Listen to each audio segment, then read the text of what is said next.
Hello, friends, and welcome to the Exams Made Simple. We are back again with the Hindu Complete Newspaper Analysis for 4th of August 2025. 4 अगस्त 2025 का the Hindu newspaper analysis देखेंगे। शुरू करने से पहले please do like the video, do share it among your friends as well, और bell icon bell icon सब press कर लीजिएगा, और जो भी नोटिफिकेशंस हैं उनको ओपन कर लीजिएगा, क्योंकि अब नोटिफिकेशन यूट्यूब नहीं भेजता है। पहले भेज देता था बिना बेल आइकॉन के भी, बट अब नहीं भेजता है। तो please do that from your and. Request रहेगी कि लाइक ज़रूर करें, 100, 150, 200, 300 लाइक जितने आप पहुंचा सकते हैं।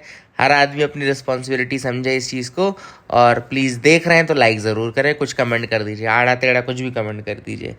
स्टार्ट करते हैं आज के न्यूज़पेपर एनालिसिस को सबसे पहले सवालों के साथ, जिनके जवाब आपको देने हैं। बहुत ही आसान सवाल हैं, आसानी से कर लेंगे आप लोग। पहला सवाल है, in May 2025 India approved the introduction of a repairability index for which type of products. Repairability index किस टाइप ऑफ प्रोडक्ट्स के लिए इंडिया ने अप्रूव किए थे? Automobiles, electronic gadgets and appliances, agricultural tools और फर्नीचर। तो ये बहुत ही आसान सवाल है। आप सबको याद होगा, राइट टू रिपेयर की बातचीत चल रही थी, उसका रिपेयरेबिलिटी इंडेक्स आया, तो इसका करेक्ट आंसर है B, electronic gadgets and appliances. I hope you got clarity. दूसरे सवाल पे आते हैं, which country is building the Medog hydro power station on the Yarlung Tsangpo river. बहुत ही आसान सवाल, अगेन ये आंसर आप लोग कर लेंगे, कमेंट सेक्शन में मुझे करके बताइएगा। Medog hydro power station Yarlung Tsangpo पे कौन सी कंट्री बना रही है? Bhutan, India, China, Nepal. Question number 3, E-waste management rules 2022 introduced which key principle for manufacturers? Carbon neutrality, compulsory repair support, extended producer responsibility, subsidy for gadget exports। तो आपको बताना है कि E-waste management rules 2022 ने क्या इंट्रोड्यूस किया था, की प्रिंसिपल मैन्युफैक्चरर्स के लिए। इसका करेक्ट आंसर है एक्सटेंडेड प्रोड्यूसर रिस्पॉन्सिबिलिटी। ये वेस्ट मैनेजमेंट के रूल्स हैं, तो extended producer responsibility C is the correct answer for this. I hope you got clarity, I hope आपको समझ में आया होगा। आगे मूव करते देखते और क्या इंपॉर्टेंट न्यूज़ आर्टिकल्स हैं। तो सबसे पहले फ्रंट पेज की पहली खबर देखते हैं। एक्चुअली ये न्यूज़ नहीं है, लेकिन ये फोटोग्राफ के नीचे कुछ बना था, तो वहाँ से मैं आपको बता रहा हूँ। तो ये पहले तो आप फोटोग्राफ देख लो, है ना, इसको अपने जहन में उतार लो। अच्छी चीज़ है, देखने लायक है। कभी आप कर्नाटका जाएँ तो ज़रूर विजिट करिएगा। तो यहाँ पे ये एक तिब्बतियन सेटलमेंट है जिसका नाम है ओडे यार पलिया। याद रखिएगा, Odeyarapalya. It is also known as Dhondenling in Chamarajanagar, Karnataka. तो याद रखिएगा, ढोंडेनलिंग अगर आपसे पूछता है कोई, या ओडे यार पलिया कोई पूछता है, तो याद रखिएगा कि तिब्बतन सेटलमेंट है, जो कि कहाँ पर है? इट इज़ इन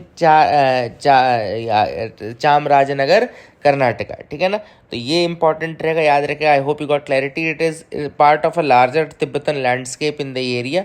बहुत सारी मोनेस्ट्रीज भी हैं यहाँ पे तिब्बतन, उसी का पार्ट है ये ढोंडेनलिंग और ओडेयार पलिया। ठीक है, तो ये आपको याद रखना है। This is the first thing, UPSC पूछ सकता है डायरेक्टली, या तो पूछ लेगा किससे रिलेटेड है, तो ओडेयार पलिया या ढोंडेनलिंग लिख के, या लोकेशन पूछ लेगा, है ना। तो इस तरीके से क्वेश्चन आ सकता है।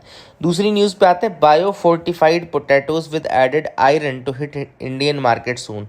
तो ये एक बहुत इंपॉर्टेंट चीज़ है कि बायो फोर्टिफाइड पोटैटोज, यानी कि आलू जिनमें बायो फोर्टिफिकेशन किया गया हो, आलू विद बायो फोर्टिफिकेशन। इनमें बायो फोर्टिफिकेशन होता क्या है, पहले तो मैं आपको बता दूं what is this bio fortification. तो मैंने शायद यहाँ पे नोट्स में भी लिख रखा है।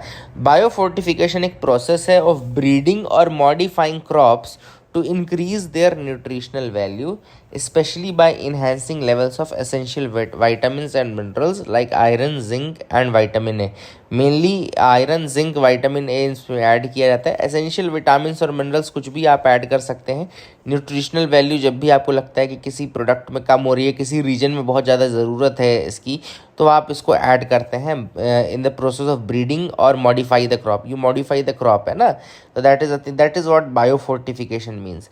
अब इसका एम क्या है? एम है पब्लिक हेल्थ। ऑब्वियस सी बात है, पब्लिक को nutrient rich food directly provide करना, स्पेशली ऐसे रीजन्स में जहाँ पे डाइटरी डिफिशियंसीज बहुत ज़्यादा है ना। अच्छा, ये फूड फोर्टिफिकेशन से अलग होता है बायो फोर्टिफिकेशन। कैसे?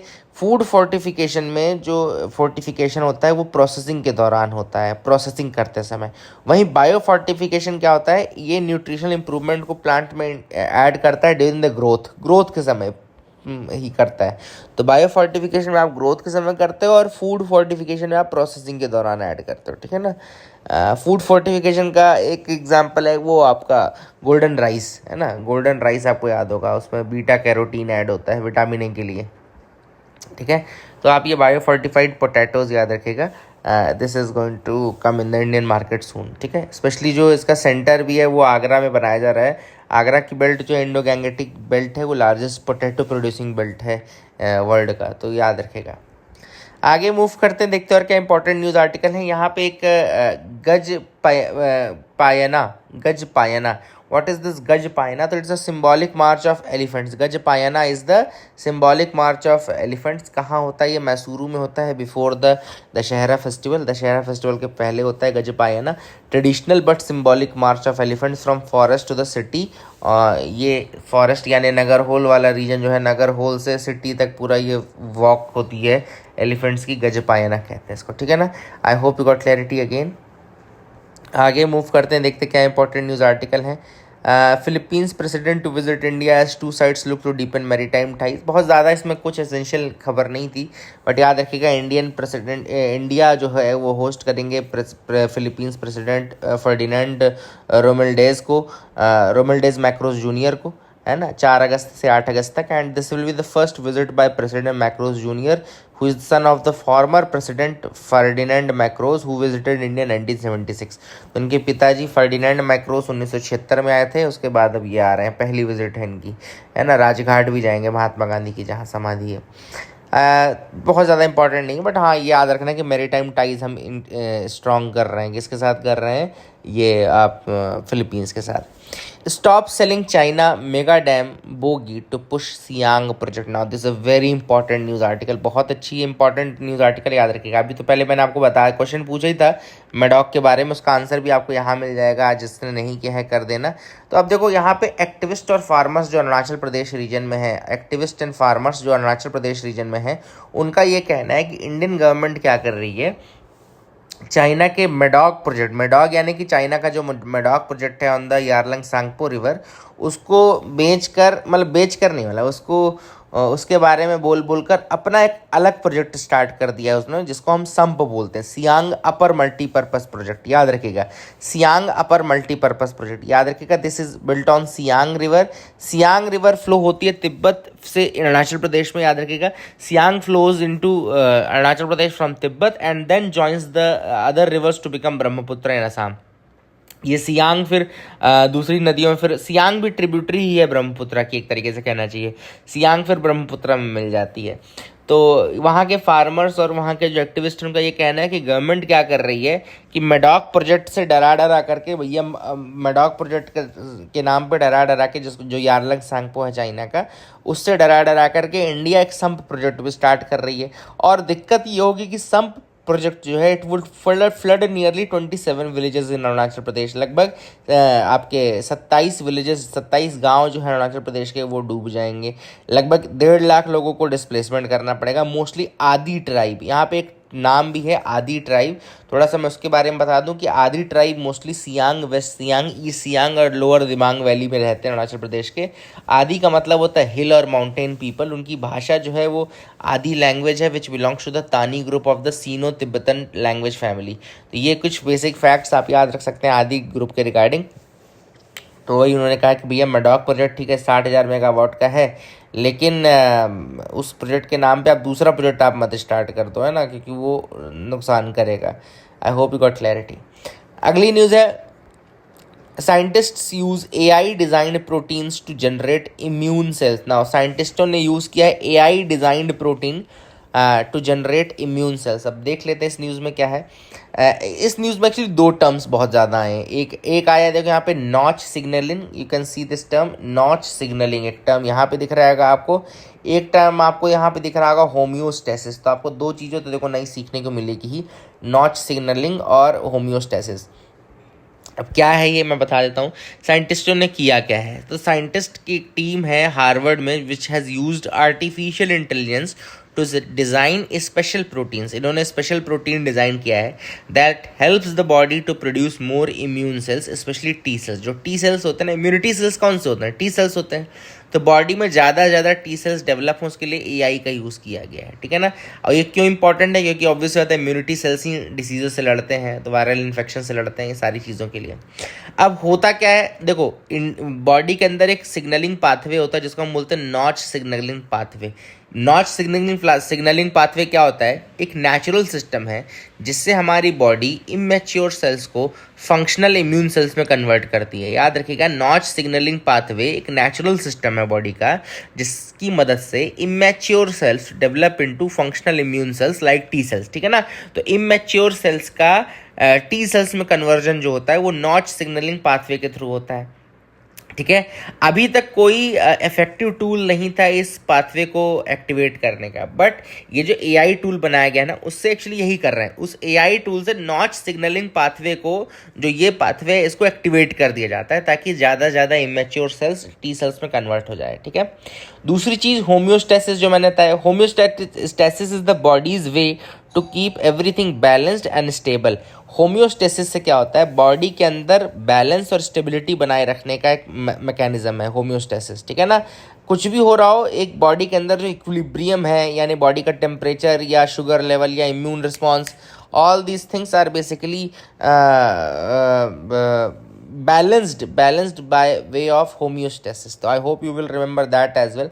एंड नॉच पाथवे भी होम्योस्टेसिस करने में मदद करता है। तो याद रखिएगा, I hope you got clarity. This is very important to fight against viral infections, to fight against the diseases and all, है ना? तो I hope you got clarity regarding the notch signalling and homeostasis both.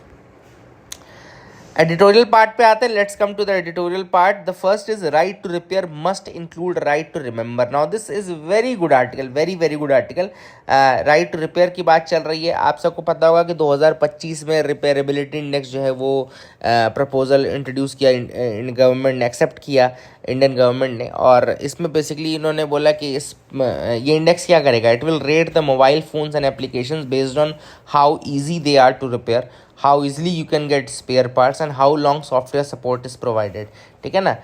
तो that is a thing which is important. तो ये काफ़ी important है right to repair के लिए। और रिपेयर को एक ज़्यादा अच्छा, मतलब देखो क्या होता है, लोग बोलते हैं रिड्यूस, रीयूज़ एंड रिसाइकल, ये सब चीज़ें, लेकिन उसमें रिपेयर भी इंक्लूड होना चाहिए। This is what the author says कि रिपेयर भी इंक्लूड होना चाहिए, क्योंकि रिपेयर बहुत इंपॉर्टेंट होता है और ये रिड्यूस करता है वेस्ट को, पैसे बचाता है, इन्वायरमेंट को प्रोटेक्ट करता है।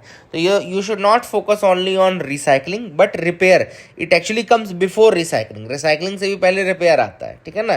तो ये ऑथर ने कहा। तो ऑथर ने वही बोला कि देखो अब ये करते कौन लोग हैं? ये इनफॉर्मल जो रिपेयर इकोनॉमी है वो अमूमन जो मोस्टली देखो आप तो इनफॉर्मल है। ठीक है, ऑथराइज सर्विस सेंटर हैं, लेकिन ऑथराइज सर्विस सेंटर 1 2 3 होंगे, वहीं पर रिपेयर सेंटर्स कितने होंगे? हज़ारों के मात्रा में होंगे। तो इनफॉर्मल रिपेयर इकोनॉमी है। और ये जो है ये क्या करते हैं? ये आपके गैजेट्स की लाइफ को एक्सटेंड करते हैं, है ना, विदाउट मैनुअल्स और फॉर्मल ट्रेनिंग। इनकी कोई फॉर्मल ट्रेनिंग नहीं होती, कोई मैनुअल नहीं होता, लेकिन ये they help in doing all these things. ठीक है ना? अब ऑथर ने कहा है कि इस नॉलेज को हम क्या बोलते हैं? ये एक ऐसा नॉलेज जिसको हम टैसिट नॉलेज बोलते हैं। Write down this thing, tacit knowledge, TACIT knowledge. Tacit knowledge is the knowledge which is hard to explain, in words but learned through experience. ये experience के माध्यम से, जैसे आपने अपने पिताजी को काम करते देखा, वहाँ से सीख लिया, आपने अपने चाचा को काम करते देखा, वहाँ से सीख लिया, है ना? तो ये नॉलेज टैसिट नॉलेज होता है, जो देख के आपकी मोटर स्किल से आप सीखते हैं, ना कि उसका कोई एक स्टैंडर्ड प्रोसीजर होता है, ना कि कोई उसका कोई मैनुअल होता है। You watch, you do and you practice again and again in order to do that. And tacit knowledge, वही चीज ऑथर ने यहाँ बोली कि भाई इसको भी आप प्रमोट करिए, टैसिट नॉलेज को भी प्रमोट करिए, make it a part of learning and this knowledge is at risk. Author ने कहा कि भैया ये नॉलेज रिस्क, खतरे में है ना? एंड क्यों खतरे में हो गया? क्योंकि मॉडर्न गैजेट्स जो हैं they are designed to be difficult to repair.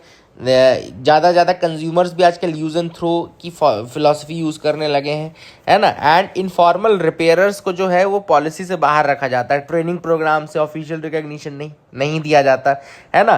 तो they are not only losing jobs but we are also losing a valuable knowledge system, है ना? एक नॉलेज सिस्टम भी हम लूज़ कर रहे हैं जिसने काफ़ी डिकेड्स टेक रेजिलियंस में मदद की है। ठीक है ना? तो we need to change all this, we need to recognise repair as a form of valuable knowledge and work.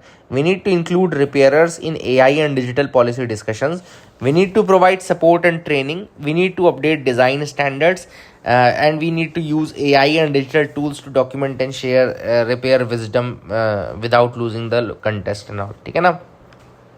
तो काफ़ी अच्छा आर्टिकल था. I hope you got clarity. Right to remember उसी के लिए है. Another slip up by India in trade pact with the UK.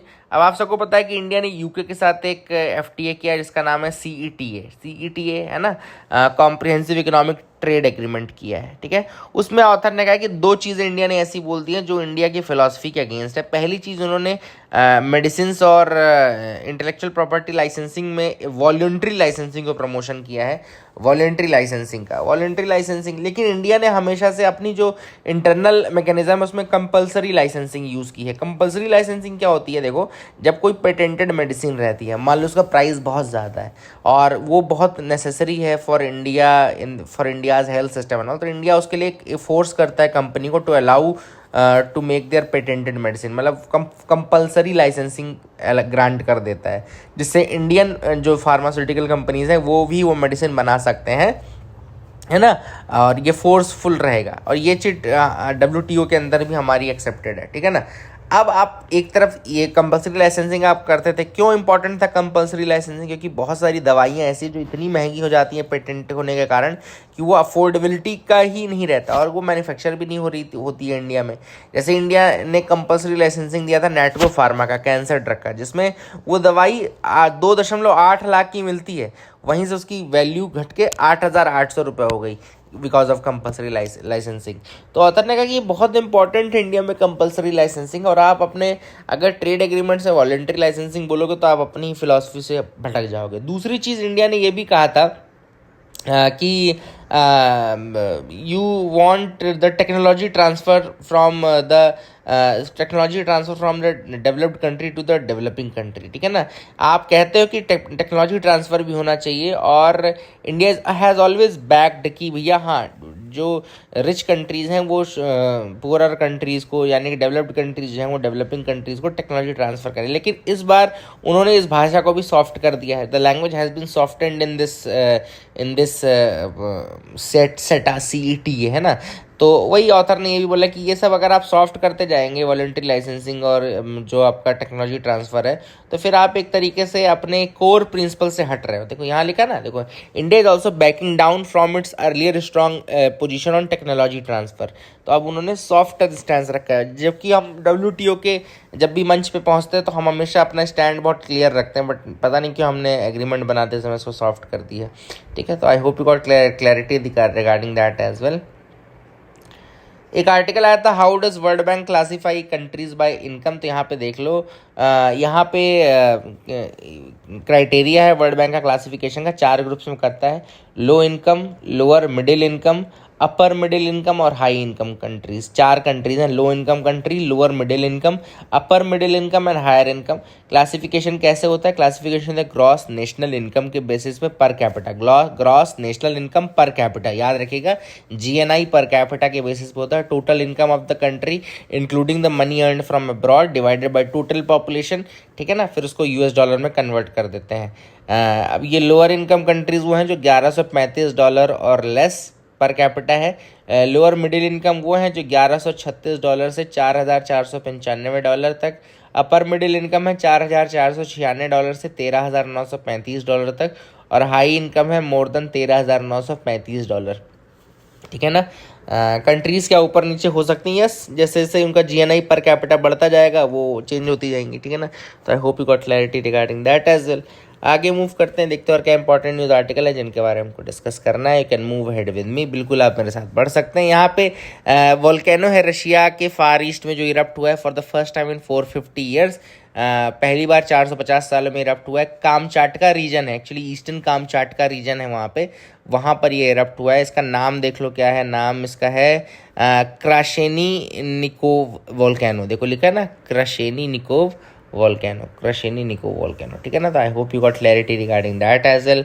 आपको याद रहेगा। That is it for the day. Keep loving us, keep sharing us. Thank you and have a nice day.